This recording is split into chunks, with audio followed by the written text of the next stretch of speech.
আজকে আমরা সবাই মিলে চলে গেছিলাম আমাদের আমিনা ম্যাডামের বাড়িতে। আর ওইখানে গিয়ে কী কী করলাম সেটা তোমরা এই মিনি ব্লগটাতেই দেখতে পাবে। আজকে রাতে বেলা আমরা সবাই মিলে বেরিয়ে পড়েছিলাম আমিনা ম্যাডামকে বাড়ি দিতে যাওয়ার উদ্দেশ্যে। হ্যাঁ, এরা বলছিল প্লেনে যাবো। আবে শালা পকেটে পয়সা নেই, আবার প্লেনে যাবে? গাড়িতেই চল সবাই চুপচাপ। আর এইখানে আমরা তিনজন নয়, আরো দুজনে ছিল। এই দেখো মাল দুটো।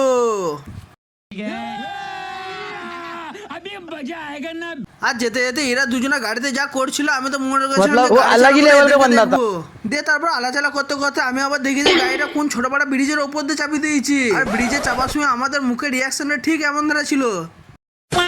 দিয়ে তারপর ওইখান থেকে কষ্ট মষ্ট করে বেরিয়ে সোজা সদরঘাটের ব্রিজের ওপরে চেপে পড়লাম। আর এইদিকে এদের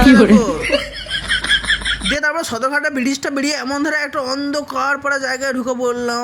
শালা ভূত মুখ। দিয়ে তারপর মিনিমাম 1.5 ঘন্টা বাইক চালিয়ে সোজা চলে এলাম আমিনাদের বাড়ির সামনে। দিয়ে তারপর এখানে আমিনা ম্যাডামের গাড়িতে ঢুকতে আমিনা ম্যাডাম দেখছি আমাদের লেগে খাবারে চলে এসেছে। কিন্তু সারা খাবারটা গেল কোথায়? দেখি যে এই আগে খেয়ে বসে আছে।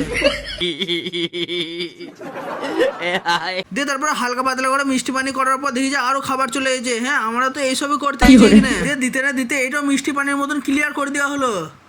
मतलब ये जो फिर वही बात आ जाएगी, ये जो गरीब हो ना आदमी, यो साला अपनी आदत से गरीब हो।